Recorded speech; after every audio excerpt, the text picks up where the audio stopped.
香港大學電子商貿基建研究中心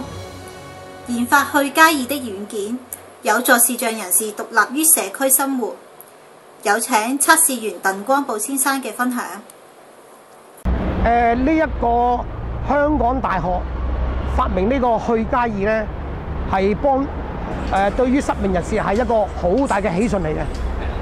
因為呢個去街二咧幫助我哋好大嘅幫助。就因為如果平時我哋去商場行街買嘢咁咧，唔知個商鋪喺邊個位置，咁咧就要問啲途人呢間鋪頭喺邊個位置咁。但係有時啲途人咧，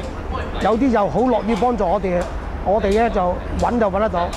但係有時啲途人咧就有時係唔得閒啊，匆匆趕時間啊，咁咧就幫我哋唔到啦。咁我哋就比較就麻煩些少。冇呢個去街二咧，就